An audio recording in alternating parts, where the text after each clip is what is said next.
Healthy, healthy, Fennec Fox.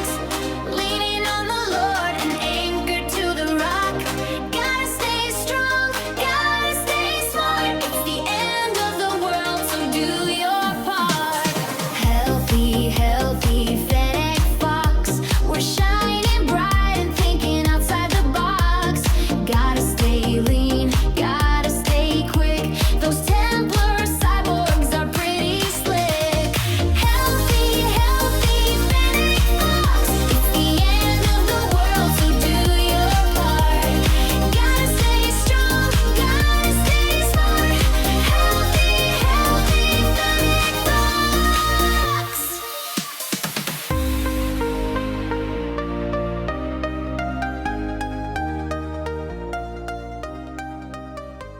Okie dokie. Well, oral health is our next adventure, and it's a very important part that is often neglected. A lot of people don't realize the importance of oral health and its connection to the rest of the health of your body. But today we're going to share some great resources and strategies for you to get better oral health. There is an article called Oral Care Basics that is on the health page for an in-depth discussion on all of the methodologies specifically, with links to various products that are useful. So you can check that out. But oral health is like everything else. It's a practice. However, it's also not like everything else because teeth don't regrow. And gums also deteriorate eventually past a point of no return. So it requires even more discipline, in my opinion, to have good oral health than the other things that we've talked about. Genetics obviously play an important part with periodontal disease, cavities, mouth structure, and so on. All these things have genetic components, but habits are even more so important. In college, for example, I used to eat 6 meals a day, very often, every 2-3 hours, because that was the idea behind keeping the, that was the mainstream thinking at that time for metabolism. Oh, you got to eat 6 meals a day, which was stupid. It was so stupid, both from the sake of insulin levels and for having food between my teeth all the time. All the time. I had food constantly stuck between my teeth, little micro amounts of food. And of course, I ate a lot more carbs also. So the overall impact was that my mouth was very acidic. And as a result, it was a great breeding ground for bad bugs.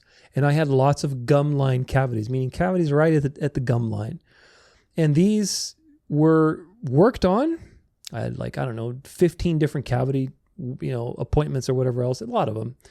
And eventually that causes a problem because it deteriorates the structure of the tooth, and then the tooth becomes weaker and more susceptible to problems. And then you have to get a crown, then you have to get a root canal. It's a downward spiral of just destruction. So the best thing to do is to prevent the cavity from ever forming in the first place. Now, how do you do that? Well, there are ways, and you have to understand them. Since 2020, when I started studying all these things and implementing oral care techniques and doing all the things that I'm sharing with you today, I've had no cavities. No cavities. I haven't even had cleanings in the last 2.5 years. I don't need to. I don't need to go to in fact, I don't suggest you going to the dentist for a cleaning every 6 months. That's bogus. The cleanings that they do are ripping away the needed biofilms on your teeth that are good for the good bacteria to protect your teeth from overexposure to acidic or, whatever, the texture of food from destroying the enamel. When you clean your teeth, you're scraping some of that enamel off. You're scraping some of the biofilm off. It's not good. There is good biofilm and there's bad biofilm. Bad biofilm is the kind of biofilm that gets hard like tartar. And, that's not good to have. And of course, that is a function of the kind of bacteria that you have in your mouth. But nevertheless, good biofilm is good. My teeth have not had any cavities for, I don't know, like I said, at least 5 years now, which is a huge thing for me. I always had a cavity all the time. And my gum pockets have not gotten worse. Also, my distance between, I think, the gum pockets is about 1 to 3 millimeters. For the most part, I have a few 4 to 5 millimeter ones, but, most of all, they've maintained themselves, which is good. I don't brush really hard either, which is also another important thing. My teeth are not whitened. But they're clean. I don't have hard plaque on them. I'm happy with my oral health for the most part. I do believe the things that I do work, and I want to share them with you, but they involve discipline, like everything else. So you have to think beyond oral care being just brushing your teeth into other aspects that require specific timing and specific tools. Very important. Many people think that you just brush your teeth once, or maybe you floss, and that's my oral care routine. That's not enough. Brushing and flossing are like diet and exercise to body fat. Brushing and flossing to oral health and cavities are like diet and exercise are to losing weight. Diet and exercise do not have that much of an impact. Okay? It's your metabolism that has the impact. Your metabolism determines how many calories you burn and how effective you are with your exercise and with your dieting. And of course, again, we don't believe in diets here, but really just the dietary choices that you make. Okay? The same thing is with brushing and flossing. It's not the brushing and flossing. Those are important, don't get me wrong. Please brush and floss every day. But you only need to brush once a day. I brush once a day. Of course, sometimes I brush twice. I have some whitening toothpaste like with charcoal that I use. But most of the time I just brush once and floss once. What really matters is the oral biome, the pH of your mouth, the diet that you eat, and your overall nutrition status. These are the hidden things that are driving disease in your mouth, just like metabolism is the hidden thing behind diet and exercise that drives whether you are fit and ripped or overweight and sluggish or whatever else. And remember, metabolism itself is a factor of a million things. Your nutrition status, your inflammation, your gut health, your hormonal balance, all that stuff is metabolic factor.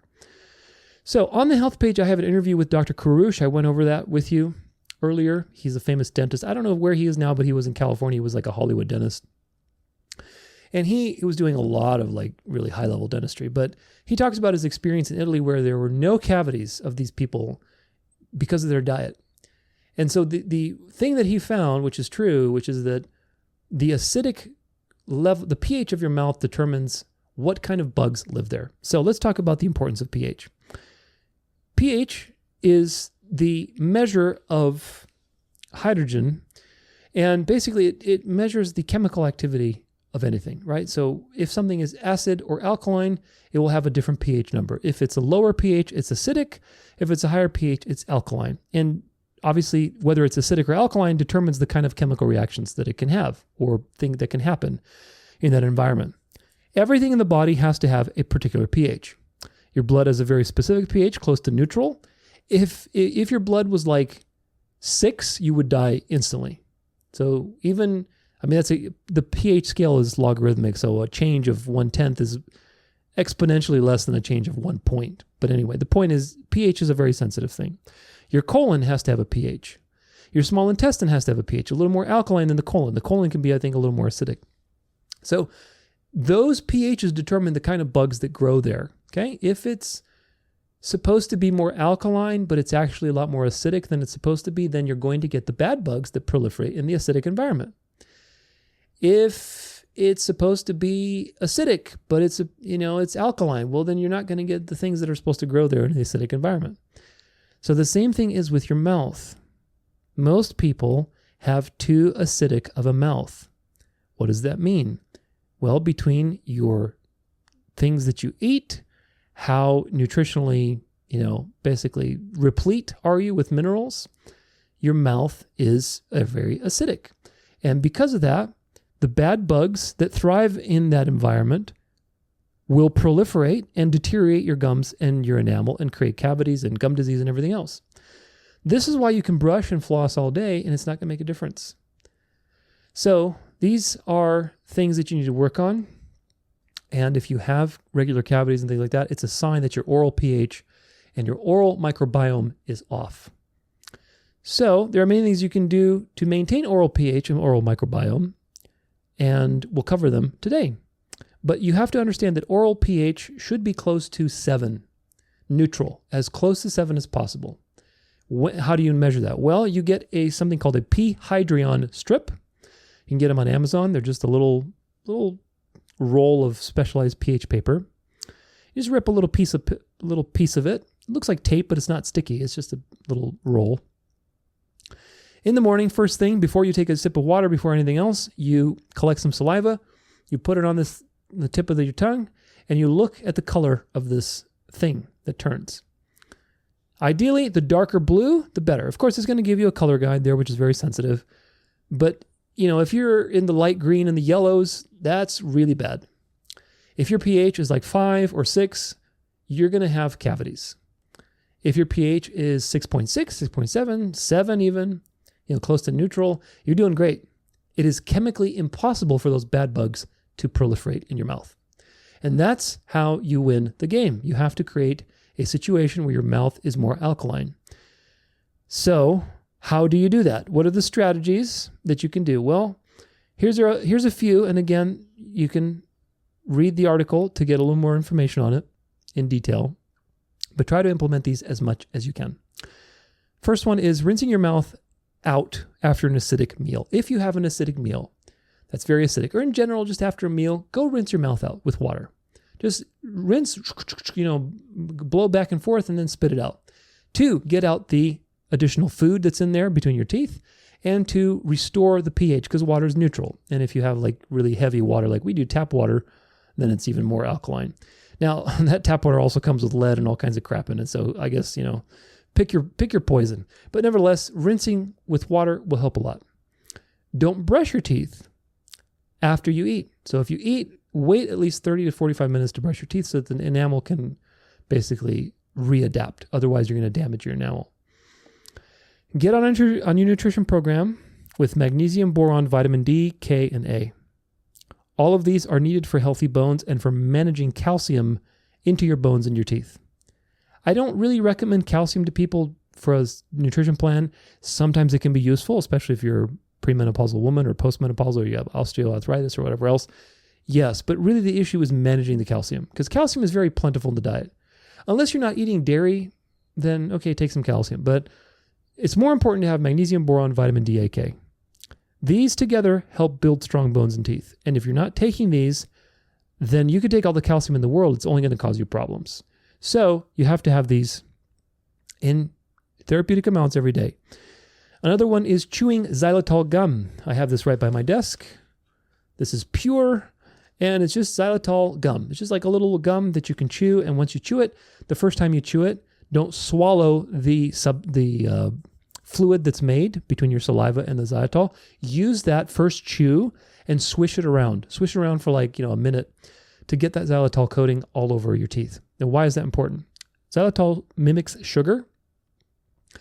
It's not sugar, but it mimics sugar. So the bad bugs that are there, they come out of their little hidey holes and they grab the xylitol gum, then they go and take it and they think that's food, but then they actually die of starvation because it's not sugar. So it's just that alone makes me think like, oh, I'm killing all these little bad bugs in my mouth. So xylitol is very useful. There's a lot of research on xylitol gum for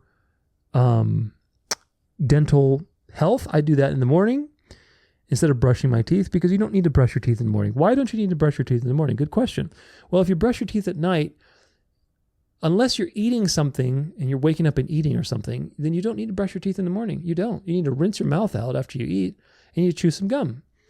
You haven't had any substrate in your mouth for bacteria to create biofilm. So why are you brushing? Brushing is designed to get rid of excess biofilm. That's what brushing is for. It's not designed to clean your teeth. Like, what do you mean by clean? Your teeth are clean even without brushing, because there's an ecosystem there that has to thrive in there. And if you get used to using your tongue and feeling around and say, okay, I got some biofilm building on, I should probably brush. Keeping that biofilm at bay is a constant practice. But you don't need to brush your teeth in the morning. You really don't. Some people may think that's disgusting. It's really not.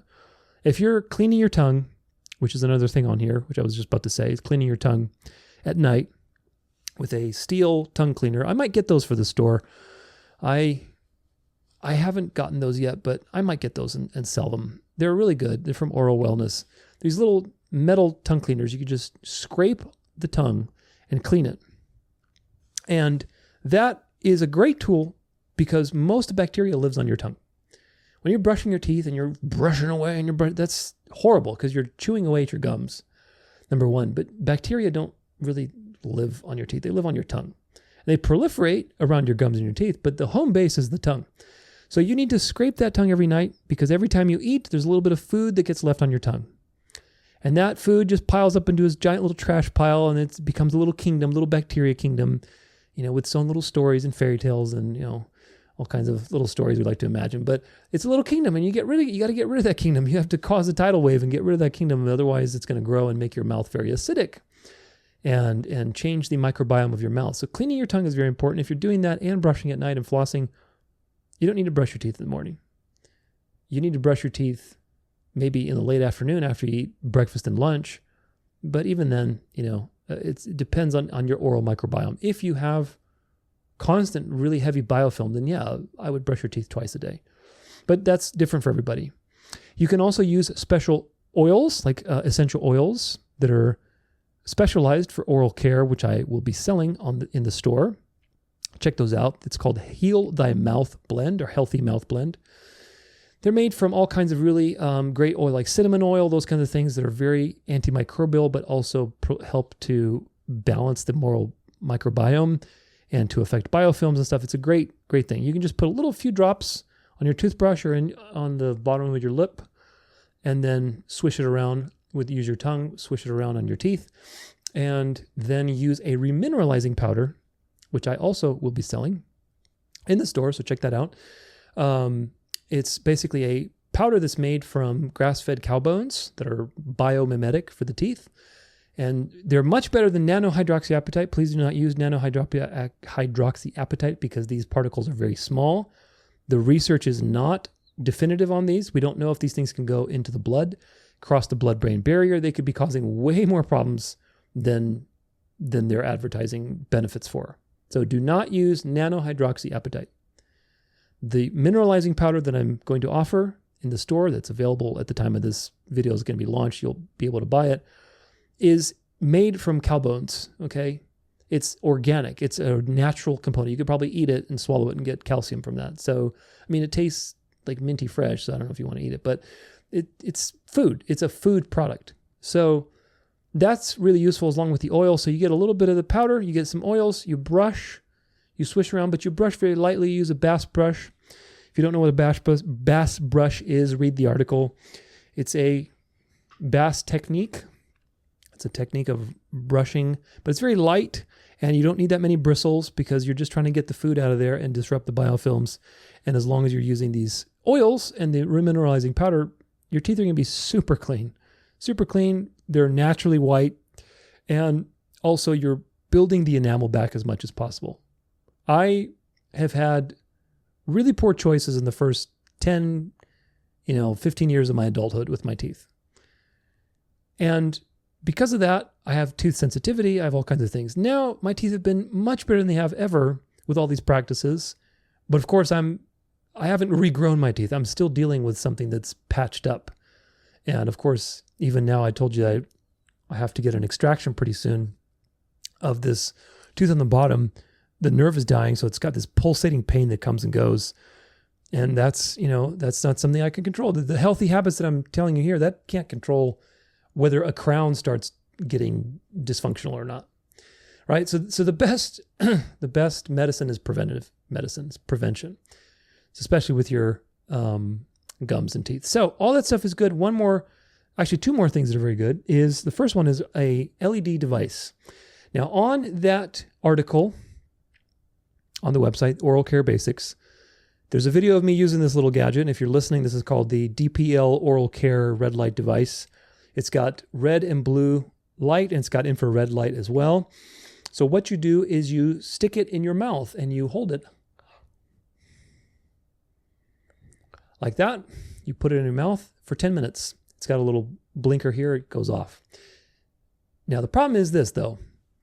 First off, why do I do this? Because this heals the gums with red light therapy and with infrared. And it also has blue light therapy to kill off the bad bugs. So it's like a natural antibiotic. And then you're going to follow it with an oral probiotic. But we'll talk about that in a second. So this is, good in the sense that it just gets the front teeth.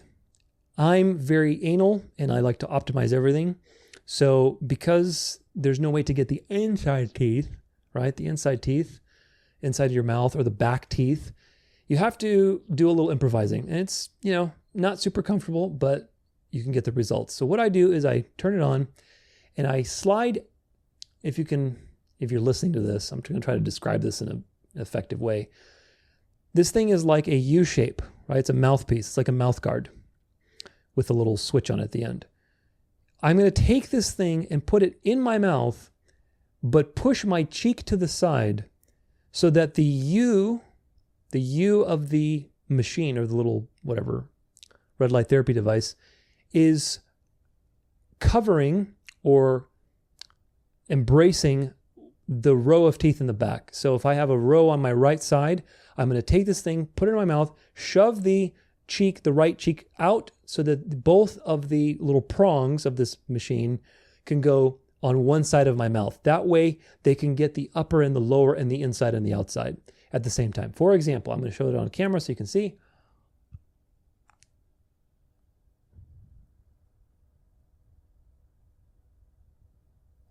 You see? And I use my tongue to keep the inside prong pushed over to the side. Then I do it on the other side.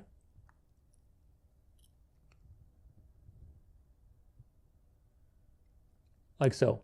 Now just make sure you're not having to talk to anybody when you're doing this.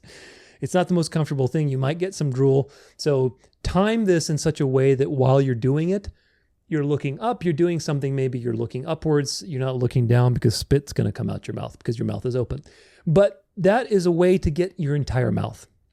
You can also, I used to do this, but it would hurt the bottom muscle of my throat. And I also talk a lot, so I don't want to injure my throat again. But basically you can also take the bite, the mouth guard, and bite on it very gently, but on the edges. Not on where it tells you to bite, but almost kind of like put it in your mouth a little bit more to where,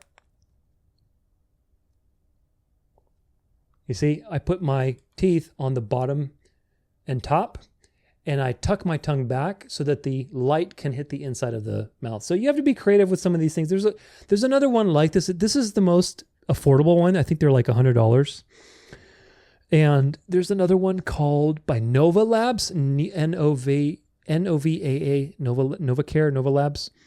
But it's like $200. This one's like $100, and it's got good. I tested my gum pockets with this. Before I was using it, I had a gum pocket analysis at my dentist, and then like a couple months later, 6 months later, I had another one, and some gum pockets improved. So this can help heal gum pockets, obviously to an extent. If you've got serious periodontal disease, it's not going to hurt doing it, but it's not going to give you your gums back from when you were 20 years old. But nevertheless, it's a useful thing because red light therapy is very anti-inflammatory. It's got a lot of great properties to it. I have a whole article on red light therapy, and it's very useful for oral care, especially. So the thing is, though, this uses, now whether you use this or not, you should still do this following step, which is the oral probiotic. An oral probiotic is what? Well, it's usually a chewable tablet or a powder of some kind with bacteria that are beneficial for the oral microbiome. Just like your gut has a microbiome, your oral mouth, your oral cavity, your mouth has a microbiome. And so there are certain bacteria like Lactobacillus salivarius, Lactobacillus reuteri, which are very powerful bacteria. I get both of those, and I take 1/8 of a teaspoon, a heaping teaspoon, but 1/8 of a teaspoon, and I put them in my mouth at the end of the day after I've brushed, after I've remineralized my teeth, after all that stuff. And you swish around, maybe I just like a little teeny bit of water if I need, if my mouth is dry or whatever else. You swish around, and you let that swish around and coat your teeth and everything else, and then you swallow it. So you get both the oral benefit and also the gut benefit because those bacteria go into your gut as well. But both of these strains have good, strong adhesion to the oral mucosa. So they're in there and they're working, and they're good because they outcompete the bad bugs. So between a nutrition plan that makes your saliva more alkaline and therefore your mouth more alkaline, a good diet where you're not eating junk foods and sugars that are making an acidic environment, oral care habits like cleaning your tongue, flossing, obviously, brushing, remineralizing, using an oral probiotic, red light therapy, all of these things together, if you do these, you will have a drastically different oral health routine, and you will have drastically different oral health. Now, again, we all have damage, and by the time you learn this stuff, the damage is done.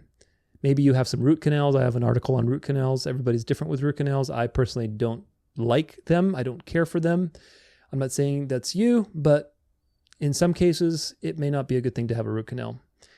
The Chinese have a idea that all of the teeth are related to various organ systems in the body, which is very interesting.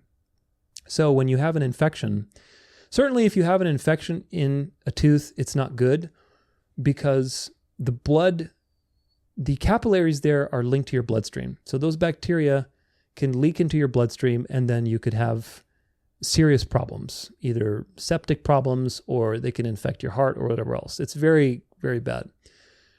But there's also something to be said about the organ systems that these teeth are tied to. And there's interesting data on that. You can look into that yourself. I noticed that the teeth that I had root canals on were also connected to my digestive system. And given my history, I'm like, I'm just going to pull it out. I'm not going to deal with it because it got infected and I didn't even know it was infected. It was a whole mess. So I have 2 missing teeth. You probably have noticed if you watch my videos. When I smile, you can see them. But I'm going to get some work done from a really good doctor. He's got some good prices too here in town. And hopefully get some teeth back, because having teeth is very important. You need to have structure for your mouth so that it doesn't degrade faster. If you have missing teeth, eventually you get bone loss and the teeth go inward and collapse and you lose other teeth. It's just a domino effect. So the oral care routine that you have is so important. Oral health is so important, so utterly important. Now, a couple other things too to mention is please avoid kombucha, sugary foods, smoking, etc. This kind of stuff that really damages your enamel and damages your gums and creates an acidic environment in your mouth. So if you're smoking, you need to stop smoking. You need to stop smoking. If you think you're healthy when you're drinking kombucha, you need to realize that kombucha is extremely acidic and horrible for your enamel. Absolutely horrible. If you're eating sugary snacks, cut out the sugary snacks. If you can't cut it out, then eat less. And when you do eat them, rinse your mouth out. Rinse your mouth out. And that way you aren't having sugar that's just in there between your teeth that's attracting bad bugs and giving them food so they can proliferate and become more numerous and do damage. So learn also, again, to use your tongue to feel around your teeth and get a sense of where you're at with your plaque level so that you have a constant self-awareness of what's going on. If you have root canals, again, see my article on root canals. Everybody's different. There's a lot of ways to measure them. You can get even like a, what's that scan? It's like a thermography scan or something like that. I forget what the name of it is, but it's a very interesting science where they basically take a picture of you, a thermographic picture of heat distribution to see inflammation. And it's a good way to see if a root canal is acting up, because root canals, they don't have any nerves. So you don't know. Like mine was infected without even knowing. I didn't feel anything. I realized it by accident by going to the doctor. And they say, oh, what's that over here? Oh my gosh, it's infected. Oh, well, there you go. So that is a really bad deal. Zombie teeth are no fun. You can get a thermography done on you. I don't know who does them. You have to look around because doctors aren't going to prescribe that for you. That's for sure. But those are good ways to evaluate to see if your root canal is infected or not, or if it's causing inflammation. If it's causing inflammation, then again, everything's a case-by-case basis. If you have the money, get it out, get an implant. If you don't have the money and you need to have that structure in your mouth, and keep it and try to be as healthy as possible, reduce inflammation, and keep tabs on it at least every 6 months, every year. Get a thermography test done. See if the inflammation is increasing or if it's staying the same. That's what I would say. Some people are also very sensitive to certain things like titanium, and can have things like oral galvanism. If you've ever heard of that, it's basically a situation where there's a low electric current in the mouth because of various elements in tooth crowns and implants and things like that. And that can cause some interesting happenings in the mouth. There's a book by a man named Dr. Nick Meyer called The Holistic Dental Matrix. He was actually a dentist here in Arizona. He's retired now, but he wrote a really interesting book that will talk about these things in greater detail, and cavitations and other very subtle things of like very holistic dentistry. So it's an interesting book, something to read about if you like this kind of stuff, if you want some finer points. He also introduced me to the process of fixing the bite. with alignment to basically rectify snoring by expanding the airway morphologically, meaning your body responds to a proper bite by expanding the airway. So people who have really bad bites, when they get aligned, their airway expands. If you have mercury fillings, you need to get them out as soon as possible.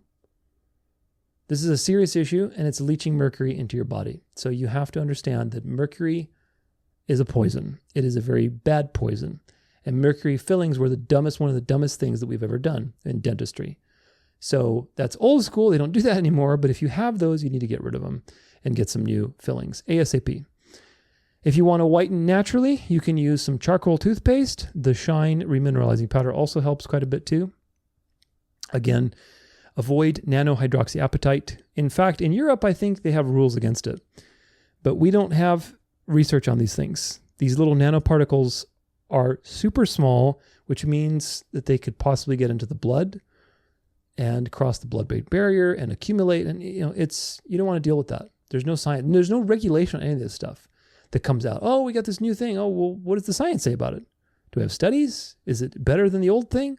How do we know? That kind of stuff. So stick to what works, which is the remineralizing powder from grass-fed cow bones. That works. I've used it for a while. Anytime my teeth are sensitive, after I use it, I feel better. I really do. It's a great thing. So hopefully these things can help you have a better smile. Oral health is exceedingly expensive, and it's a real burden, especially as you have, like I said, crowns, root canals, implants. It's a downward spiral, man. And you have to be as preventative as possible. I wish I knew the things that I knew today when I was in college, and I probably would have pretty darn good teeth. My teeth are actually, my bite is fine. My oral alignment is fine, but I just had bad practices that led to many cavities, which of course cavities opens the door for other things, and root canals and the crowns and everything else. So it is what it is. If you can't have insurance, or your insurance isn't that good, you can look into dental savings plans, which are pretty common. You pay like $150 a year, and they have these basically agreements with various doctors, so you get a discounted rate. So that can help, especially if you have a waiting period on your insurance that's super long for certain services, or they don't cover what you want.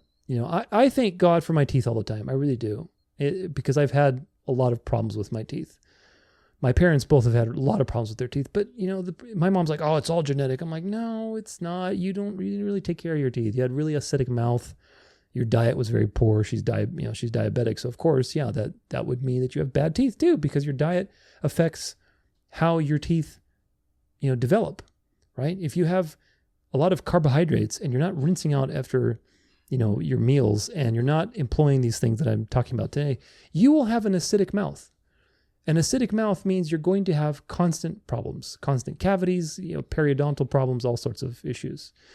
So remember that we're dying, that the world is cursed. Stay disciplined, stay consistent, and do all these things every day. Really do. And you'll see a huge difference. Until then, we wait for the resurrected body when we'll have perfect smiles and perfectly white teeth. Until then, we just do the best we can. So stay disciplined and stay sharp. All right, next part we have is gut health. Healthy